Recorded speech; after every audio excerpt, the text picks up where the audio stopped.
Aïssata Tall Sall est une personnalité politique sénégalaise, plusieurs fois ministre, actuellement députée à l'Assemblée nationale, pour le compte de la coalition de l'opposition. Perçue aujourd'hui comme une opposante de rupture face au pouvoir PASTEF, incarnée par le binôme Sonko et Diomaye Faye, cette femme ambitieuse, douée et coriace, au discours probant, se pose en porteuse d'espoir pour ces milliers de Sénégalais déçus des 12 mois d'exercice du pouvoir par le PASTEF. Ces Sénégalais dubitatifs, pour qui cette avocate engagée, ancienne cadre du Parti socialiste, demeure un symbole d'optimisme pour l'avenir du Sénégal. Native de Podor, commune du nord du Sénégal, située à 215 km à l'est de Saint-Louis, ses 67 ans bien accomplis, Aïssata Tall est une mère de famille au parcours atypique.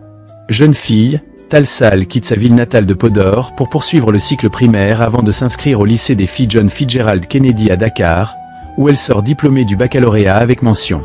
Aïssata Tall Sall intègre ensuite la faculté des sciences juridiques de l'université Cheikh Anta Diop de Dakar où au bout de 4 ans, elle sort major de sa promotion et diplômée en droit privé. Après différents stages, elle s'installe à son propre compte à Dakar, gérant un cabinet avec quelques collaborateurs. Nous sommes au début des années 90. Avocate très brillante, elle s'éloigne momentanément du prétoire car nommée en 1998, sous le président Abdou Diouf, ministre de la Communication, porte-parole du dernier gouvernement socialiste du Premier ministre Mamadou Lamine Loum. Elle exerce la fonction ministérielle jusqu'en avril 2000, année marquant la fin du dernier mandat du président Diouf.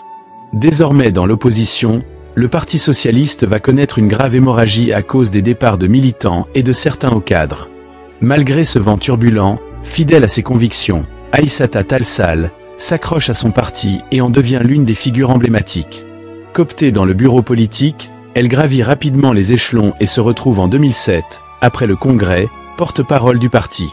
Surnommée la Lionne du Fouta, pour ses combats politiques et ses prises de position courageuses, elle résiste à la transhumance malgré les nombreuses pressions et menaces du régime libéral de Wade. Dans la même période, elle plaide dans quelques-uns des principaux procès politiques au Sénégal et dans la sous-région ouest africaine.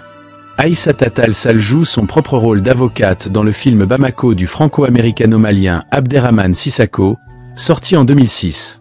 Elle y défend la cause de l'Afrique face au FMI et à la Banque mondiale et monte cette année-là les marches du Festival de Cannes. Toujours sur la sellette, en mars 2009, Aïssata Sall mène campagne lors des élections municipales sous la bannière de Benno Siggil Sénégal et gagne avec son équipe la mairie de Podor, sa ville natale. Elle est réélue aux élections municipales de juin 2014, au cours desquelles elle bat l'homme d'affaires Mamadou Racine Sy, investi par le parti au pouvoir, l'Alliance pour la République, APR, du président Macky Sall. Maire de Podor, elle y est restée de 2009 à 2022. Aux élections législatives de juillet 2012, elle est élue sur la liste départementale de Benno Bokk Yakaar, unie par l'espoir en Wolof. Cette coalition politique sénégalaise de centre à centre-gauche a été fondée en 2012, en soutien au président Macky Sall. Elle siège à l'Assemblée nationale. Expulsée du Parti socialiste en 2017, Aïssata Sall peut désormais profiter de sa liberté politique. La même année, notamment le 20 mai 2017, Aïssata Tall crée le mouvement Oser l'avenir, qui participe aux élections législatives de juillet 2017. Elle devient députée de ce mouvement, dont elle est la présidente. Mais le mouvement ne fait pas long feu, car Aïssata Tall va rallier Macky Sall à la veille de son second mandat. Le 1er novembre 2020, elle est nommée ministre des Affaires étrangères et des Sénégalais de l'extérieur, devenant ainsi la première femme à occuper ce poste. Grâce à son aura, la voix du Sénégal s'était bien affirmée sur les tribunes internationales, au sujet des questions brûlantes, comme la guerre en Ukraine, le conflit israélo-palestinien, etc. Le 11 octobre 2023, elle devient ministre de la Justice. Début 2024, en pleine crise politique, elle qui est alors garde des Sceaux, défend la loi d'amnistie, un texte purement politique. Tall Sall va être accusée de se compromettre avec une équipe dirigeante, qui contrevient aux valeurs qu'elle porte, comme avocate et comme militante, dit Monde Afrique, dans un article datant de décembre 2024. Les tentatives de Macky Sall de repousser la présidentielle ayant échoué, l'élection présidentielle va enfin se tenir en mars 2024, sanctionnée par la victoire du Bassirou Diomaye Faye, candidat du Parti des Patriotes Africains du Sénégal pour le travail, l'éthique et la fraternité, PASTEF. Au lendemain des législatives du 17 novembre 2024, elle est hissée à la responsabilité de chef du seul groupe parlementaire de l'opposition, Takku Wallu Sénégal, Debout pour sauver le Sénégal, en français. Un groupe de 17 députés, qui réunit l'Alliance pour la République, APR, de Macky Sall et le Parti démocratique sénégalais, PDS, de Karim Wade. Adepte de la défense de rupture en politique comme dans le prétoire, Tall Sall est aujourd'hui de facto la chef de l'opposition parlementaire à Bassirou Diomaye Faye et Ousmane Sonko, dit l'hebdomadaire Jeune Afrique, qui évoque les dossiers qui accaparent l'ancienne garde des Sceaux. Parmi eux, ceux liés à son domaine de prédilection, la justice. D'abord, la loi d'amnistie controversée, qu'elle a elle-même défendue à la tribune de l'Assemblée nationale, au nom du gouvernement, à quelques jours de la dernière présidentielle, qui venait d'être révisée, après un débat houleux à l'Assemblée nationale le 2 avril 2025. Pour la petite histoire, cette loi avait été initiée par Macky Sall pour pacifier l'espace politique. Elle amnistie des crimes survenus depuis février 2021 en lien avec des manifestations ou des accusations politiques. Ce que les partisans du pouvoir actuel voient comme une légalisation de l'impunité. Une révision à laquelle s'est opposée avec virulence Aïssata Tall, très combative lors de la séance plénière du 2 avril 2025. C'est une loi qui divise la société sénégalaise, car elle a simplement été introduite pour des règlements de compte, a-t-elle déclaré lors des débats, marquant ainsi son opposition à ce qu'elle considère comme une manœuvre politique. Faisant aujourd'hui figure de gardienne du temple, face aux accusations lancées par un nouveau régime décidé à en découdre avec son ennemi d'hier, Aïssata se montre déterminée et prête à affronter cette adversité imposée par les nouveaux maîtres de Dakar. Chef de l'opposition parlementaire, elle doit aussi faire face au dossier judiciaire de son collègue député Farban Ngom, dont l'immunité a été levée en janvier 2025 car mise en cause dans une affaire financière. Il est depuis placé sous mandat de dépôt.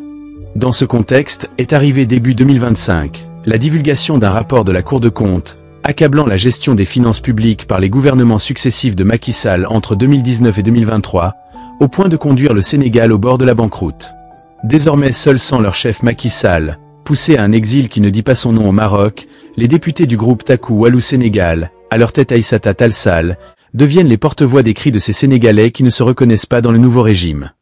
Femme très éloquente et élégante, Aïssata Tall Sall se complaît dans ses tenues traditionnelles, qui ont fait d'elle l'une des ambassadrices vestimentaires du Made in Sénégal. À l'heure où le Sénégal s'engage dans des choix difficiles pour bâtir son futur, France Afrique Média souhaite un avenir politique radieux à Aïssata Tall Sall, que nous remercions. Nos remerciements à nos abonnés ou followers du Sénégal. Personnalité de la semaine, c'est le concept de France Afrique Média, qui vous fait découvrir chaque semaine les femmes et hommes qui font l'Afrique.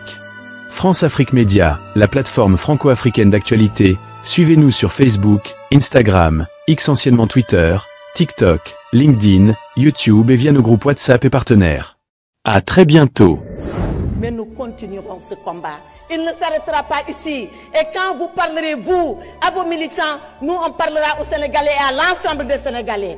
Quand vous parlerez de votre parti PASTEF, on parlera du pays. Quand vous parlerez de vindicte, quand vous parlerez de vengeance, quand vous parlerez de rancune, on parlera de droit, on parlera de justice, on parlera de loi, parce que c'est ça un état de droit. Et pour cet état de droit, il faut le savoir, vous n'êtes pas plus courageux que nous, vous n'êtes pas plus patriote que nous, vous n'aimez pas le Sénégal mieux que nous. On est prêts, nous aussi, à mourir. Dieu ne parle pas de la prison. Mais qui a peur de la prison? La prison, il y a 3 personnes qui n'iront jamais en prison. C'est le chien, excusez-moi du terme, à qui on préfère jeter la pierre quand il vous mord. C'est le lâche qui a fui avant la prison. Et c'est celui qui est dément et qui est inconscient. Alors, chez nous, il n'y a ni chien, il n'y a ni lâche, il n'y a que des courageux. Et quand il s'agira de mourir pour le Sénégal, on est prêt à mourir pour le Sénégal. On est prêt à aller pour le Sénégal. Alors vos leçons de courage, gardez-les pour vous. On n'en a pas besoin. Vos leçons de patriotisme, gardez-les pour vous. On n'en a pas besoin. Vos leçons que nous aimons plus le Sénégal. Je prends le peuple sénégalais à témoin. Et je dis à ce peuple vaillant, je dis à ce peuple courageux, je dis à ce peuple qui jamais n'a oublié son histoire, regardez ce qui se passe ici, à l'Assemblée nationale. Et demain, l'histoire le notera. Demain surtout, la vérité éclatera. Faites ce que vous avez à faire. On continuera de faire nous ce que nous avons à faire.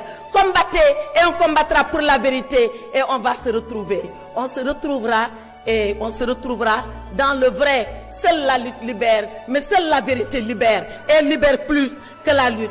Et le Saint-Coran Le Saint-Coran l'a dit, et je termine par là, Monsieur le Président. Alayhi sallahu bihakmil hakimin. Dieu est le seul juge et Dieu jugera ensuite.